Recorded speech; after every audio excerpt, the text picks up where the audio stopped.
Hola, buenos días. Gracias por la invitación y luego podremos, supongo, discutir algunos de los aspectos que seguro que alguno de vosotros no estará de acuerdo con la renta básica, algunos de los aspectos de la renta básica. Bueno, vamos a ver, como han habido algunas intervenciones antes que la mía, y más concretamente esta de Héctor, donde ya se han explicado algunas cosas generales de la renta básica, pues, lo que intentaré es justamente no repetir, en todo caso incidir sobre algún aspecto que creo que vale la pena ampliar, pero digamos tocar quizás aspectos que no han sido tocados, dando por supuesto que se ha dicho pues ya sirve, digamos, de base para lo que voy a explicar. En principio yo pensaba tocar en esta media hora, ¿no? Es media hora, pues pensaba tocar 4 aspectos de la renta básica. Uno es lo que podríamos llamar la fundamentación filosófico-política de esta propuesta, porque mucha gente pregunta, o ha preguntado a lo largo de estos años, bueno, pero ¿qué objeto tiene la renta básica? ¿Qué objeto, aparte de las cosas más evidentes, ¿no? La pregunta podría resumirse a cuál es la justificación filosófica o política de la renta básica. Luego otro aspecto al que ya se ha referido previamente Héctor en la intervención, pero creo que vale la pena explicar, aunque sea muy generalmente, para haceros una idea de qué tipo de impuesto a la renta a las personas físicas, independientemente de que estéis de acuerdo o no con la renta básica, pero qué tipo de impuesto a la renta a las personas físicas realmente tenemos. Y qué significaría a efectos de redistribución de la riqueza esta renta básica. Luego, otro punto que intentaría es, aunque muy brevemente, pasar revista a lo que también mucha gente, de forma muy, digamos, razonable, de entrada, pues acostumbra a decir, bueno, pues si lo que queremos es acabar con la pobreza, ¿no es mejor, por ejemplo, pues eso, los subsidios condicionados dedicados a la pobreza, no es mejor el pleno empleo, no es mejor, esto que casi es una broma, pero el trabajo garantizado? En fin, pues pasar un poco revista a estas cositas, ¿no? Y luego una reflexión general que muchas veces cuando me encuentro con determinadas discusiones veo que hay esta confusión, y es que hay gente que también de la forma más no sé, honrada posible te dice cosas, permítanme que diga un poco descabelladas, ¿no? La renta básica no acabaría con determinadas cosas, o la renta básica no solucionaría, algo así como si la renta básica, el problema de la renta básica es que no soluciona todo el mundo, o todos los problemas del mundo, lo cual, en fin, se reconocerá que la renta básica creo que es una medida muy potente, pero tampoco se le puede pedir que solucione cosas para la que no está diseñada. Bueno, pues entremos un poco en filosofía política, aunque sea, es decir, lo que podríamos llamar ¿qué objeto tiene el hecho de que todo el mundo tenga como derecho a una asignación monetaria incondicional? Se han hecho a lo largo de estos años ya que lleva internacionalmente discutiéndose sobre la renta básica, se han discutido teorías de la justicia distintas para justificar la renta básica, ¿no? Esto podría reducirse a una pregunta: ¿es justa la renta básica? Porque si no es justa la renta básica, quizá no valga la pena entrar a si es financiable, ¿verdad? Porque medidas injustas hay muchas en la realidad actual. O bien medidas también completamente injustas que nos podemos llegar a imaginar que no vale la pena que las pongamos en práctica porque son claramente injustas. Por ejemplo, imaginaros a alguien que dijera una propuesta muy sencilla de aplicar, pero completamente injusta, que todos los puestos de trabajo tendrán prioridad los hombres mayores de 25 años hasta 40, ¿no? Una medida, ¿no? que a alguien se le puede ocurrir, pero es verdad que nos parece completamente injusta por diversas razones, al menos por 32. Entonces, la idea de algunos de los que hemos justificado la renta básica a partir de la libertad republicana es muy sencilla, es bastante más complicada, pero se puede explicar muy sencillamente. Y es con una frase más o menos lapidaria, ¿no? Nadie es libre si no tiene la existencia material garantizada. Es decir, la pobreza evidentemente es un problema de recursos, de carencia de recursos, esto no hay ningún tipo de duda. Pero, desde un punto de vista republicano, la pobreza es algo que va mucho más allá. ¿Por qué? Porque una persona que no tiene los recursos para existir socialmente simplemente no puede ser libre. Y esta es una vieja concepción de la libertad republicana que tiene 2.300, 2.400 años de antigüedad. Cuando estoy hablando de libertad republicana, supongo que no hace falta que diga que simplemente me estoy refiriendo a una forma de gobierno. Acabar con una monarquía es una cuestión de higiene pública, ¿no? Estoy refiriendo a algo mucho más profundo y que viene ya de hace muchos siglos, ¿no? Digo esto porque, para compararlo con la concepción liberal de la libertad, que es una concepción que simplemente tiene 2 siglos, 200 años. Es una cosa, es un invento de principios del siglo XIX, por las razones que ahora no tenemos que especificar, ¿no? Pero que vale la pena dejarlo sentado. Es decir, por eso mucha gente, quizá no tanta, ¿verdad? Pero mucha gente algunos estudiosos, por ejemplo, de autores tan polémicos en algunos momentos como Marx, dicen que es imposible entender a Marx si no es enlazándolo con toda la tradición republicana previa. Recuerden ustedes que hasta más o menos mediados del siglo XIX ser socialista no era precisamente algo especialmente radical, ¿no? Era a partir de la segunda mitad, por algunas revoluciones que hubieron, pues es cuando ser socialista es algo que empieza a ser justamente radical, pero lo que era radical antes de la que radical quiere decir que te ibas a la cárcel, según cómo, era declararte demócrata, porque declararte demócrata era declararte heredero de la Revolución Francesa. La Revolución Francesa era algo que no supo nada bien a las grandes monarquías y a las grandes oligarquías europeas, ¿verdad? Bueno, bien. Entonces, es esta tradición que engancha desde Aristóteles hasta Marx de la libertad republicana. Y la libertad republicana simplemente es esto que les confería antes, ¿no? El mismo Aristóteles, hace 2.300 años, 2.400 años, decía una cosa que ha sido aprovechada evidentemente por muchos autores, o no tantos, por algunos, no por muchos, y es que para entender la sociedad, cualquier sociedad, lo que hay que atender es a ricos y pobres. Pero ricos y pobres que la concepción republicana no es ricos y pobres, como en la actualidad lo entendemos. Actualmente decimos pobre es aquella persona que no llega al umbral de la pobreza, y el umbral de la pobreza se define como el 50 o 60, depende del momento, 50% de la renta per cápita de la zona donde estemos hablando, ¿no?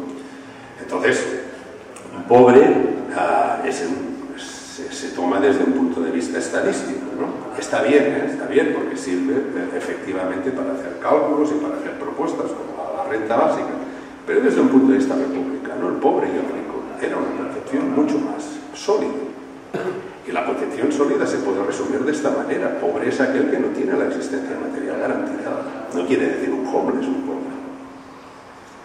Y rico no quiere decir que nade necesariamente en la abundancia, sino que sea una persona que tenga la existencia material garantizada, normalmente porque tenía una propiedad, normalmente de la tierra en aquellos momentos, y no necesite a otros para poder vivir.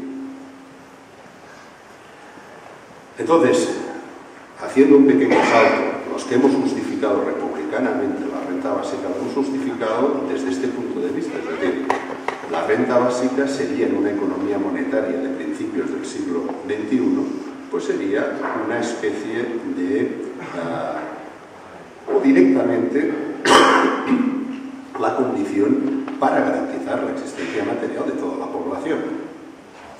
o para garantizar esto que llamamos unos mínimos. Es decir, no tanto, a Héctor le gusta hablar más de necesidades básicas, a mí no, porque las necesidades básicas es una cosa muy complicada. Pero sí que hay una aproximación a las necesidades básicas de una forma muy genérica, que al fin y al cabo en esto es lo que se concreta, que es el umbral de la pobreza. Entre otras cosas porque yo soy partidario, si la economía se lo puede permitir, de una renta básica superior a las necesidades básicas. Pero bueno, o como dice una gran feminista, Carol Pateman, justamente si la renta básica tiene mucho que ofrecer a la democracia y a las mujeres, sí puede liberar a las personas o a algunas personas del trabajo asalariado. Claro, estas son cosas que en todo caso podemos entrar un poco después. El segundo aspecto que quería referirme muy rápidamente también, porque en parte ya se ha referido también en la primera intervención, es la financiación. Hay unas cosas que son importantes porque creo que pueden ayudar. Todo esto que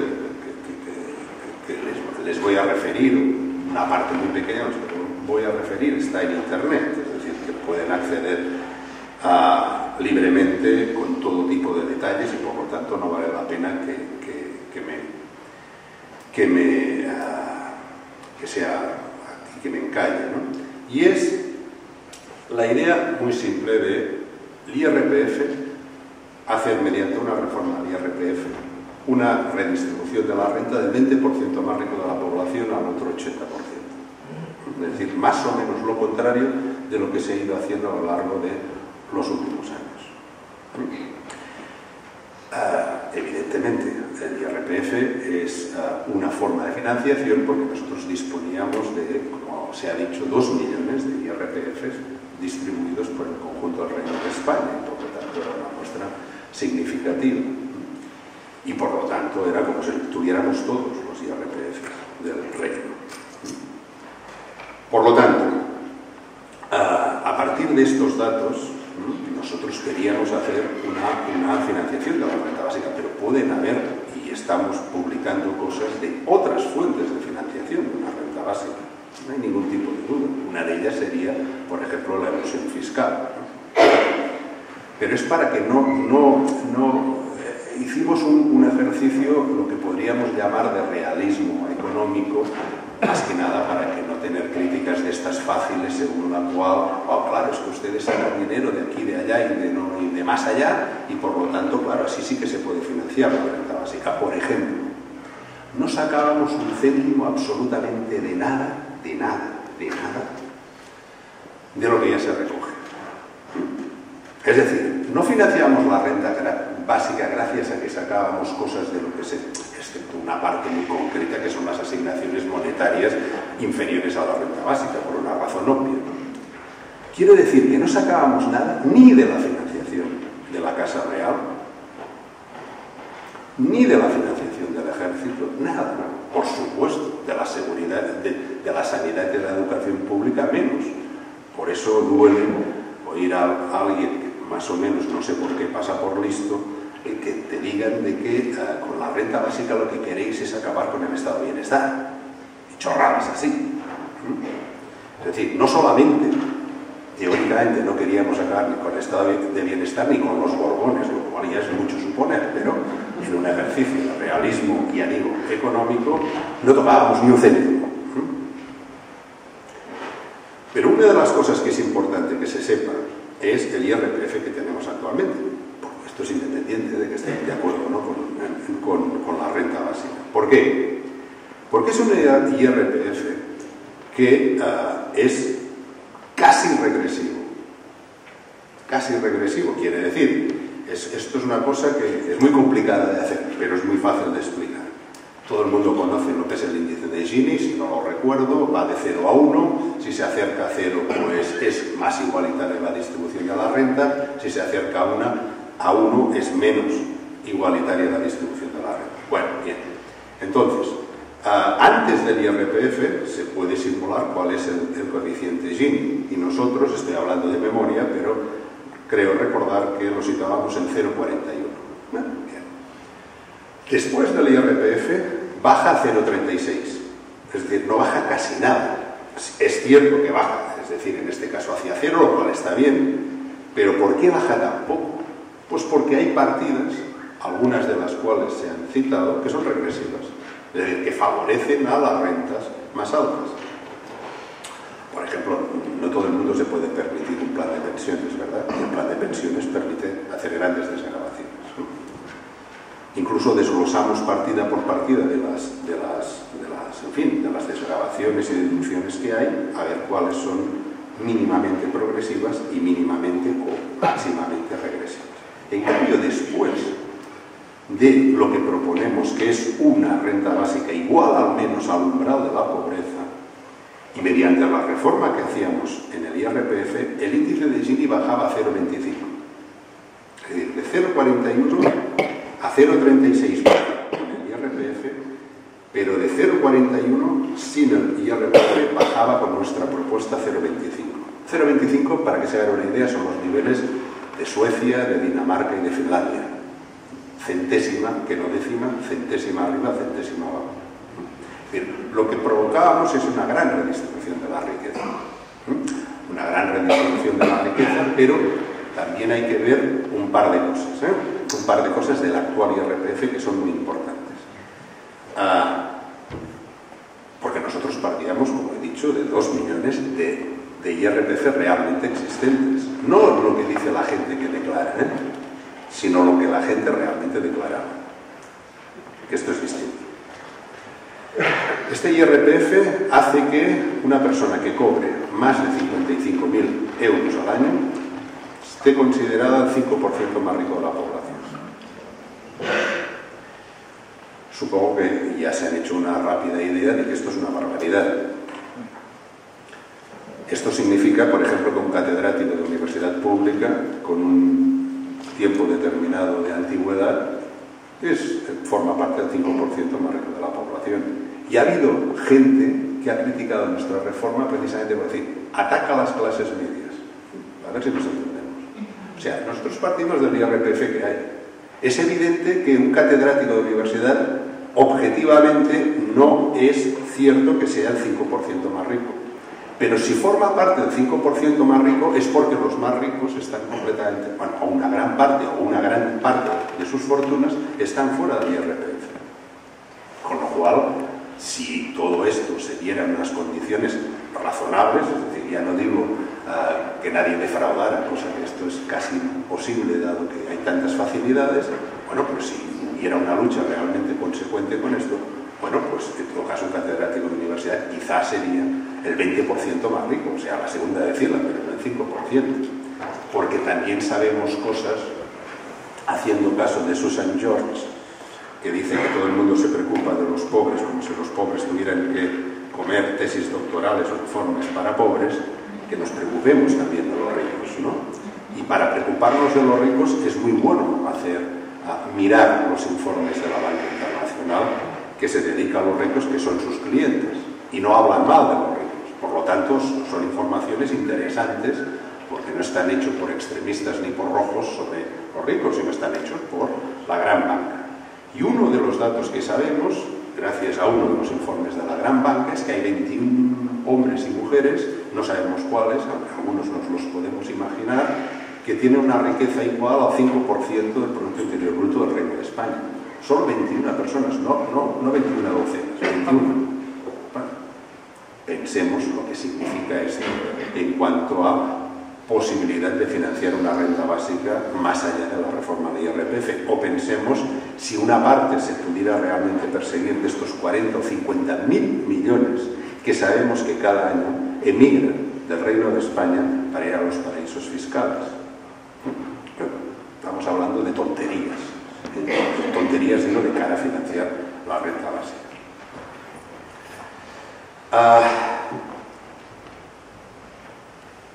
Otras cosas que quería referirme, si no me voy a pasar de tiempo. El tercer punto al que quería referirme, también muy brevemente. Hay gente que también, de forma muy razonable, a lo largo de estos años, o incluso actualmente, no tiene por qué recordar ni tener en presente todos los debates que ya se han hecho a lo largo de 30 años, al menos en esto, distintos puntos del mundo. Digo esto porque actualmente es cierto que no he encontrado ninguna crítica nueva que no me haya encontrado a lo largo de los últimos 20 años. Esto es verdad. Es normal también, porque hay gente que se aproxima a la renta básica ahora y no tiene por qué saber lo que se ha debatido hace 20 años, ¿no? Pero las críticas siempre son recurrentes. Y una de las cosas es, pero si queremos acabar con la pobreza, ¿no es mejor los subsidios dedicados a la pobreza? Como esto, por ejemplo, que ha propuesto Podemos, o va a proponer Podemos, que es el plan de garantía de rentas, que por cierto aprovecho por decir que yo no soy de Podemos, lo digo porque me han dicho que ha salido en la prensa que yo soy de Podemos, quede claro que yo no lo soy. Para lo bueno y para lo malo. Digo esto porque el plan de garantía de rentas, o esto que tan pedagógicamente nos ha explicado esta compañera hace unos minutos sobre lo que tenéis aquí en Aragón o lo que se quiere reformar. Y vamos a ver, dos cosas. Una me parece que debe quedar clara, la otra intentaré explicarla un poco. Una es que la renta básica no pretende solamente luchar contra la pobreza. Aparte de que quiere acabar con ella, pretende otras cosas. Y una de ellas también se ha dicho, pero la puedo resumir de una forma muy general, y es incrementar la libertad de la inmensa mayoría de la población. Por eso es una propuesta peligrosa cuando se diga, peligrosa que pone nerviosa a determinada derecha cuando se discute en los parlamentos. Porque una de las cosas que también es impresionante es ver cuando se discute en determinados parlamentos la renta básica, cómo la derecha, especialmente la patronal, entiende perfectamente todas las virtudes de la renta básica, por eso está en contra. La izquierda no, la izquierda pues que sí, pues que no, sube la carne, baja el pescado, pero la derecha lo ve claro, lo ve clarísimo, por eso está unánimemente en contra. Las dos discusiones en el Parlamento Español de la renta básica, presentadas las dos proyectos de ley por Izquierda Unida y Esquerra Republicana de Cataluña, ahora parece que Izquierda Unida ha hecho pocos pasos atrás o unos pasos. Una cosa es pensar en el pleno empleo como algo, como esto puedo entender yo, por ejemplo, a un Juan Ramón Rayo, con el que he tenido la suerte o desgracia de debatir 2 veces, puedo entender que él sea un firme partidario del pleno empleo, porque en su cabeza, aunque no lo dice con estas palabras, el pleno empleo puede ser en condiciones de semiesclavismo. Bueno, puedes entender, por ejemplo, se puede resumir de una manera, tal como lo dice la escuela austríaca, ¿no? Que son los más consecuentemente neoliberales, para utilizar la palabra que ha hecho la moda, que es peor que un mal puesto de trabajo es no tener trabajo. Por lo tanto, peor es no tener trabajo que tener un trabajo esclavo. La lógica es implacable. Pero el problema es, vamos a ver, si tú tienes esta concepción, bueno, puedes pensarla, pero si tú tienes la concepción de un trabajo, un pleno empleo, con trabajo más o menos digno, vaya usted a saber lo que quiere decir dignidad en este caso, pero bueno, podemos más o menos entender. No conozco ningún economista ortodoxo o heterodoxo serio, mínimamente serio, claro, pero ortodoxo o heterodoxo, que piense que el pleno empleo es algo que está algo más próximo a 20 años, independientemente de lo que comentaba Héctor, que ya hay estudios importantes como cantidad de empleos se van a ir a pasear. Bueno, pongamos 20 años, ¿no? Pero es que el problema es, muy bien, tú eres partidario de que haya pleno empleo, yo también, en condiciones de dignidad, lo digo para que nadie piense que yo no lo soy, pero mientras, si estamos de acuerdo más o menos 20 años, ¿qué hacemos con estos 20 años, con todas las personas que están en una situación de pobreza? ¿Qué hacemos? No, tranquilos, empezaremos con 1 millón, dice mi amigo, buena relación con el chaval, con Eduardo Garzón y tal. Primer año, 1 millón. Vale, pongamos por caso que tenga algún tipo de sentido lo que dices, yo creo que no tiene. Le hemos pasado Excels explicándole que esto es un desastre, pero igual, pongamos que sea así como tú dices. Bueno, estamos hablando de unos 12 o 13 millones de personas que, entre parados oficiales, gente que está trabajando a tiempo parcial y que quisiera trabajar a jornada completa, gente que está actualmente en lo que técnicamente se llama población laboralmente desanimada, porque no está ni apuntada en las oficinas de ocupación, porque cree que no sirve para nada, pero que se apuntaría en un pequeño repunte, como históricamente así pasa. Y luego gente que está por debajo de lo que se ofrece por este trabajo garantizado, el salario de este trabajo garantizado del primer millón de puestos. Eso son 13 o 14 millones de personas. Entonces, bien, primero cómo te lo montas, pero independientemente de esto, vale, haciéndote caso, que no hay ningún tipo de sentido, creo, como un poco en lo que dices, haciéndote caso, de momento, garanticemos la existencia material de toda la población, ¿verdad? ¿O no?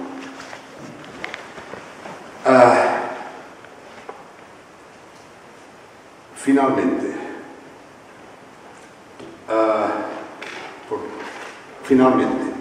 otra cosa a la que me quería referir. La renta básica no es una política económica. Digo que la renta básica formaría parte de una política económica. Para mí, por supuesto, sería una medida fantástica, pero la renta básica sería una medida de política económica. Digo esto porque, por ejemplo, cuando hablamos de cosas como la renta básica, hay gente que tiene mucho humor y dice, no acabaría con el capitalismo. Bueno, ni las fiestas mayores acaban con el capitalismo, ¿no? Ni un buen convenio colectivo, por ejemplo, ni un buen seguro de desempleo. No, por eso vamos a decir que se suprima todo lo que no acaba con el capitalismo. ¡Vaya barbaridad! ¿Verdad? Esto ya de entrada. O bien gente que dice, bueno, es que con la renta básica no acabas con el poder de las multinacionales. Cierto, concedido. Pero quiero decir, la renta básica no le pidamos cosas que no puede. No hay nadie, me parece, que con una medida pretenda solucionar todos los problemas sociales que cada uno de nosotros podamos tener en la cabeza, que no tienen por qué ser los mismos. Por ejemplo, otra de las cosas, que esto sí que es una buena propuesta, lo que pasa es que hace años que desde de gente que estamos proponiendo o estamos justificando determinadas medidas desde el punto de vista de la libertad republicana, venimos defendiendo, que es una renta máxima. ¿Por qué una renta máxima? Porque desde el punto de vista de la libertad republicana hay desigualdades que son perfectamente tolerables, ¿no? Y no son ningún tipo de problema social, ¿no? Entre otras cosas porque unos somos viejos, otros son jóvenes, unos están bien de salud, otros están mal, unos tienen unas preferencias sexuales muy alocadas, otros son muy castos, en fin, somos diferentes, son diferencias sociales que no tienen por qué tocar las narices a los otros, siempre evidentemente que no las toquen en el sentido estricto de la palabra, ¿no? Pero hay diferencias sociales que desde el punto de vista de la libertad republicana son muy jodidas. Y una de ellas, o principal, es esta, que haya poderes privados que tengan la capacidad de condicionar la existencia material de millones de personas, como en la actualidad. Y esto es lo que tienen las multinacionales. La renta básica, efectivamente, sobre esto no acabaría con las multinacionales, evidentemente, pero sí que al menos ayudaría a resistir, digámoslo así, a los trabajadores que trabajaran para multinacionales. Los sindicatos, los grandes sindicatos, no están, aunque hay gente que está a favor de la renta básica, pero hay gente que no está a favor, las direcciones de los sindicatos, y tengo algún buen conocido, casi diría amigo, en comisiones obreras, ¿no? Y no están de acuerdo con la renta básica, en fin, por razones que no vale la pena ni citar, ¿no? Incluso algunos equivocadamente llegan a decir es que con una renta básica los sindicatos tendríamos que desaparecer. Uno se pregunta, ¿y por qué? Y uno se pregunta por qué, pero bueno, vaya usted a saber también si están pensando en sus puestos de trabajo, ¿no? Pero lo que más me interesaría sobre esto destacar es que algún sindicato desde hace años, no solamente de aquí o en el País Vasco, sino en otros países lo han entendido perfectamente. Que una renta básica no solamente no acabaría con los sindicatos, sino que al revés, que una renta básica podría jugar, lo han dicho así, el papel de una caja de resistencia en caso de una huelga de larga duración. Como todo el mundo sabe, bueno, todo el mundo sabe que se haya puesto a mirarlo, el sindicato que más ha podido aguantar huelgas largas en el País Vasco ha sido ELA. Y era porque era el único sindicato que tenía caja de resistencia. Por eso algunos otros sindicatos vascos pues se pusieron a estudiar tener una caja de resistencia. Pues no es lo mismo perder en caso de 25 días de huelga, 25 días de salario, que perder muchos menos, según claro, como esté la caja de resistencia. Bueno, pues lo mismo.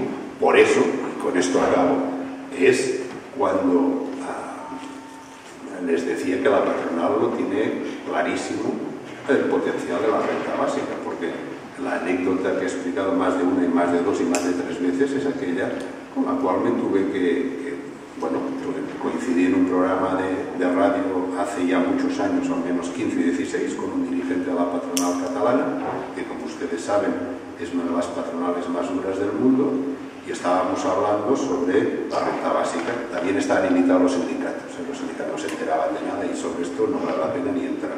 Pero el tipo me dijo una cosa que para mí, entonces era 15 o 16 años más joven, me impresionó.